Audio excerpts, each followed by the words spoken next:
చాలామంది స్టూడెంట్స్ కాలేజెస్లో కానీ స్కూల్స్లో కానీ ఆ ప్రెషర్ అనేది తట్టుకోలేక ఆత్మహత్యలు చేసుకుంటున్నారు.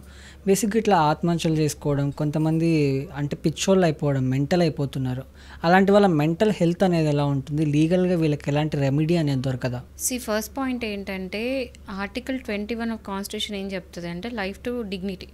సో ఎవరైనా సరే ఇప్పుడు రీసెంట్గా ఒక కేసు ఫైల్ అయింది, సుఖ్దేవ్ సాహా వర్సెస్ ఆంధ్రప్రదేశ్ అని చెప్పేసి. సో ఈ విషయంలో ఈ జడ్జిమెంట్లో అప్హెల్డ్ చేస్తూ సుప్రీంకోర్టు ఏం చెప్పింది అంటే ఎవరైతే పిల్లలు అంటే ఎవరైతే స్టూడెంట్స్ ఎడ్యుకేషన్ ఇన్స్టిట్యూషన్లో జాయిన్ అవుతున్నారో వాళ్ళకి ఫిజికల్ హెల్త్తో పాటు mental health is very very very important అని చెప్పింది.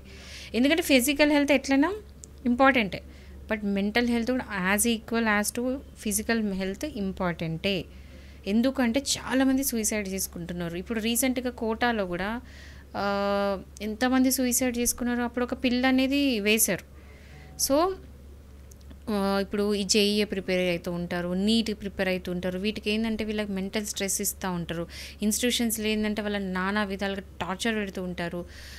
అంటే ఎట్లుంటాయంటే కొన్ని రూల్స్ అండ్ రెగ్యులేషన్స్ ఎట్లుంటాయంటే అవి హ్యూమన్లీ పాసిబుల్ కానివి.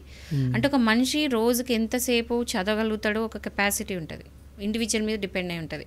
అండ్ ఎంతసేపు పడుకోవాలనేది ఇంపార్టెంట్. ఎంతసేపు అంటే ఐ మీన్ డైలీ షెడ్యూల్లో దేనికి ఎంత టైం పెట్టాలో దానికి అంత టైం పెట్టాలి, స్లీపింగ్కి, రెస్టింగ్కి, చదవడానికి, అన్నిటికీ. బట్ అంటే ఒక మనిషికి పాసిబుల్ కాలేనంత కెపాసిటీ కంటే బియాండ్గా కూడా చదివిస్తూ ఉంటారు.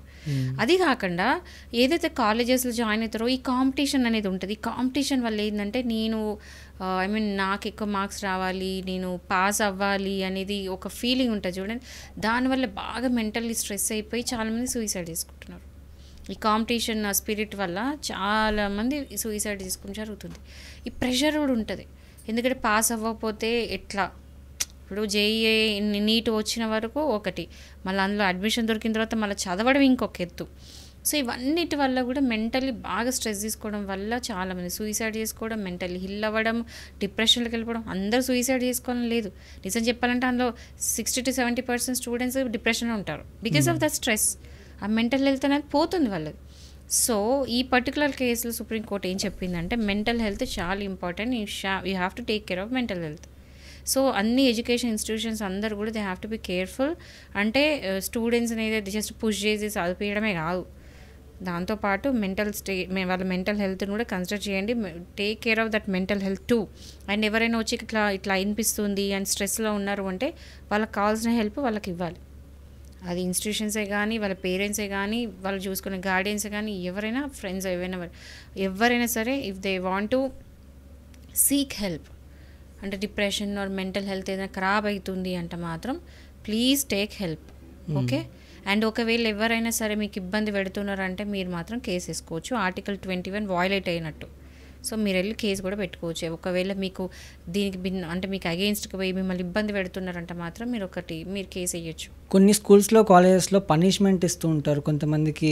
లైక్ ఇప్పుడు 10:30 నుంచి 12 దాకా ట్యూషన్ అనేది పెట్టడం, కాలేజ్ అయిపోయిన తర్వాత కూడా కొన్ని హాస్టల్స్లో అంటే 24 అవర్స్లో వాళ్ళని మినిమం 12 అవర్స్ కంటే ఎక్కువ వాళ్ళని చదివించాలి ఇదే మెంటాలిటీతో వాళ్ళని అంటే ఎలా అంటే ఇంకా చదువు ఒక్కటే ప్రపంచం అన్నట్టు చేస్తూ ఉంటారు.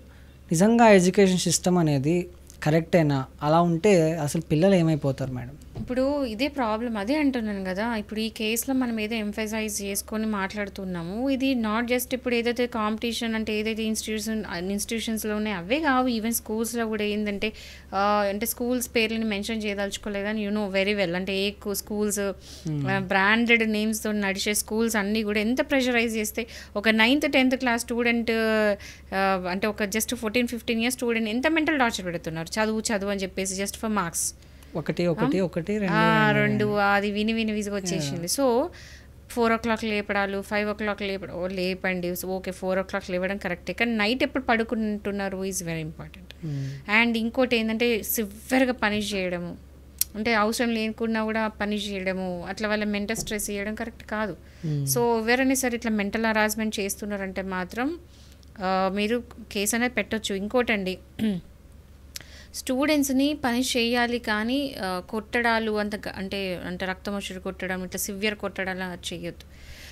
Section 75 of child protection act కూడా అదే చెప్తుంది. బట్ కొన్ని కాలేజెస్లో స్కూల్స్లో ఎలా ఉంటుందంటే వన్స్ మీరు లోపలికి వెళ్ళిన తర్వాత స్టూడెంట్స్ ఆ గేట్స్ అన్నీ క్లోజ్, ఈవెన్ వాళ్ళ పేరెంట్స్ని కూడా లోపలికి అలో చేయరు, లోపల ఏం జరుగుతుందో తెలియదు. ఫస్ట్ తీసేసుకుంటారు అగ్రిమెంట్లో ఎప్పుడైతే రాసుకుంటారో జాయినింగ్ అప్పుడే వీళ్ళు సిగ్నేచర్స్ పెడతారు పేరెంట్స్. బట్ ఎంత అగ్రిమెంట్ సిగ్నేచర్స్ పెట్టినా ఏం పెట్టినా you still have that right.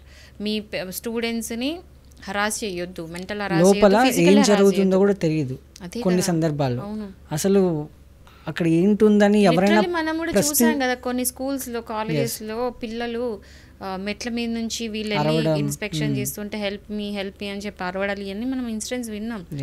So ఈ కేసెస్ అన్నీ అవుతున్నాయి. నేను ఏమంటున్నా అంటే పేరెంట్స్ కూడా జస్ట్ బీ పిల్లల అంటే మీరేం చెప్తున్నానంటే మీ పిల్లల్ని ఏదో డాక్టర్లు కావాలి, ఇంజనీర్ కావాలి, ఐఏఎస్ కావాలి ఉంటాయి కోరికలు కాదనట్లా, బట్ దానికోసము పిల్లల మెంటల్ హెల్త్తో ఆడుకోవద్దు అనేది నేను చెప్పేది. అంటే మీరేంటంటే జస్ట్ బీ కేర్ఫుల్, ఎందుకంటే ఇప్పుడు మీరు ఏదైనా ప్రెషరైజ్ చేస్తే లాంగ్ రన్లో ఎఫెక్ట్ అయ్యేది వాళ్ళకే. ఇప్పుడు మనం ఎందుకు వింటున్నాం ఇన్ని సూసైడ్, ఇప్పుడు లాస్ట్ 10 years బ్యాక్ అంటే ఇప్పుడు సూసైడ్ రేట్స్ ఎందుకు ఎక్కువైనాయి? ఎందుకంటే జనాలకి మెంటల్ హెల్త్ అనేది ఒక ప్రాబ్లం అయింది. ఒకటి అంటే మైండ్ మీద ఎట్లా కంట్రోల్ తెచ్చుకోవాలనేది ఎవ్వడికి తెలీదు, అసలు పేరెంట్స్కే తెలియదండి. స్టూడెంట్స్ నేనైతే పేరెంట్స్ 100% తప్పు అంటాను. ఎందుకంటే పక్కింటోడు ఐఏఎస్ అయ్యాడు నా కొడుకు ఐఏఎస్ కావాలి, ఎదురింటోడు ఐపీఎస్ అయ్యాడు నా కొడుకు అది అవ్వాలి, పక్కింటోడు సాఫ్ట్వేర్ నా కొడుకు ఇది అవ్వాలి, ఇలా చేస్తూ ఉంటారు. ఆ మెంటాలిటీ వాడికి ఫస్ట్ ర్యాంక్ వచ్చింది నా కొడుకు రావాలి, ఇదంతా నాకు అర్థం కాదు అసలు.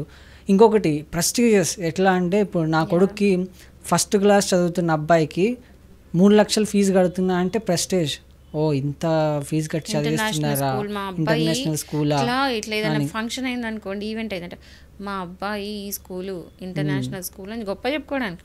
ఫస్ట్ వీళ్ళు మారాలి, ఫస్ట్ క్లాస్ కి 3 లక్షలు ఎందుకు పైసలు తగలడుతున్నారు? ఫస్ట్ వీళ్ళు మారాలి, పేరెంట్స్ మారితేనే ఆ మైండ్ సెట్ మారాలి పేరెంట్స్. ఎందుకు అంటే ఇప్పుడు ఏ పేరెంట్స్ అయితే పక్కింటోళ్ళతో కంపేర్ చేసుకుంటున్నారో ఆ పక్కింటోడు ఇంజనీర్ అయితే మరి మీరు కూడా ఇంజనీర్ అయినరా, అది కూడా కంపేర్ చేసుకోవాలి కదా. పిల్లలతో కంపేర్ చేసుకున్నా మీరు పక్కింటోళ్ళతో కంపేర్ చేసుకోండి కాదు కదా. ఏదో ఫంక్షన్లోనో ఎక్కడో అక్కడ చుట్టాల ముందు వీళ్ళ ముందు వాళ్ళ ముందు గొప్ప చెప్పుకోవడానికి పిల్లల్ని సాగొట్టద్దు.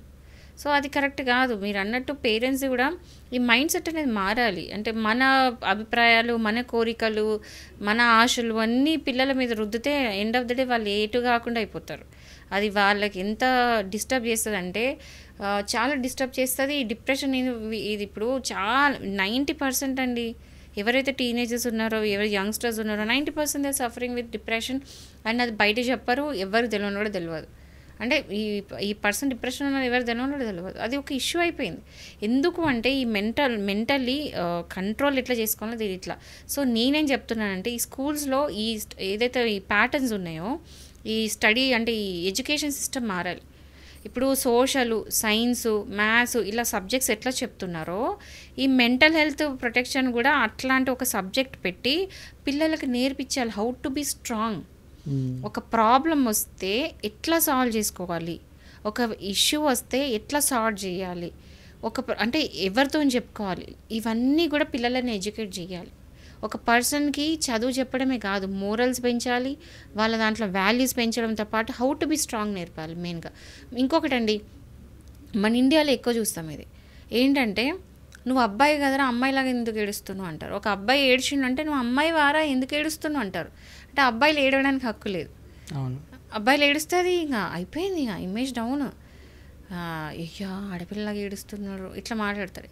అబ్బాయిలు మనుషులు కాదా, ఎమోషన్స్ ఉండవా? ఎందుకు అమ్మాయిలు ఏడవాలి, ఎందుకు అబ్బాయిలు ఏడవద్దు? ఏడుపు వస్తే ఏడవండి, ఆ ఫ్రీడమ్ లేకుండా చేయొద్దు. సో ఇట్లాంటి ఏంటంటే ఏడవడానికి ఫ్రీడమ్ లేకుండా ఉండే ఎన్వైరన్మెంట్ అది అవసరమే లేదంట. నేనైతే అవసరం లేదు కదా, ఏడుపొస్తే ఏడవాలి, నవ్వొస్తే నవ్వాలి, అన్ని ఎమోషన్స్ ఈక్వల్గా చూడాలి.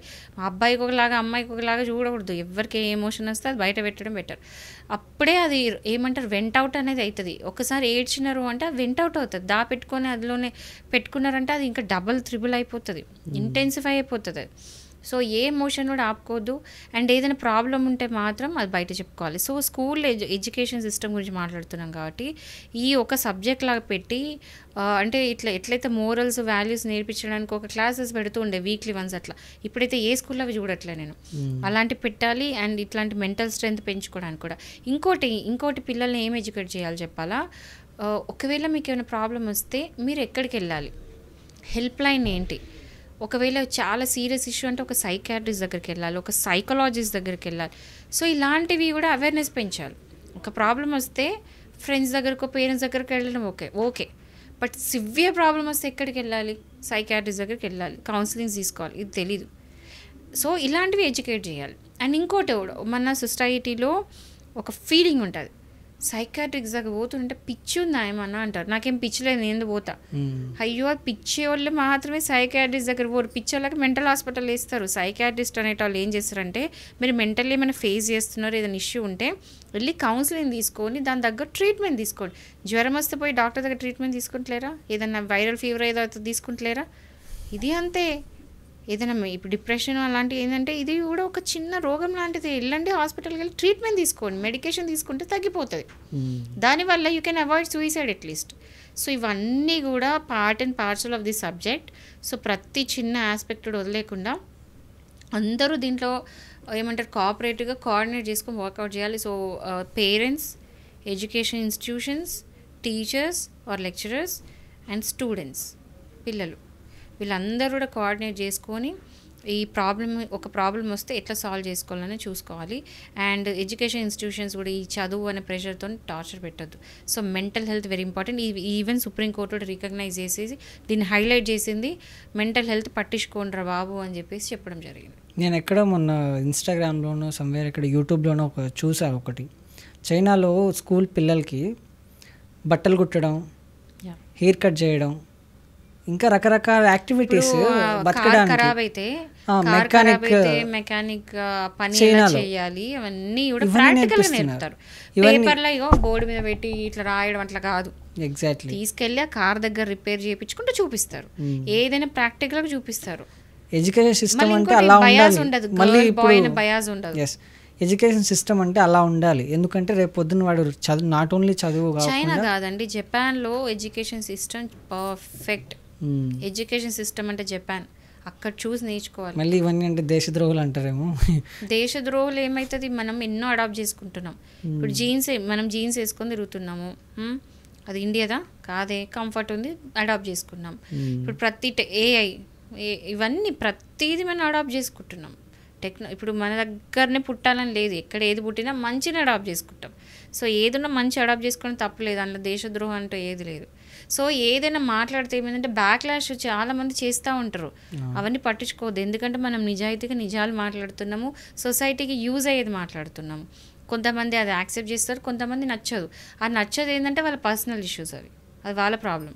సో అలాంటి మీరు భయపడి బ్యాక్లాష్కి భయపడొద్దు. నాకు తెలుసు మీతో ఏమవుతుందో, మీరు కొన్ని నిజాలు మాట్లాడినందుకు కొంతమంది మీ మీద బ్యాక్లాష్ చేసి ఇష్టం వచ్చినట్టు మాట్లాడుతున్నారు. బట్ భయపడొద్దు, ధైర్యంగా మాట్లాడండి, ఎందుకంటే నిజమే, ఫ్యాక్ట్ మాట్లాడడం ఎప్పుడు భయపడొద్దు. Okay, thank you ma'am.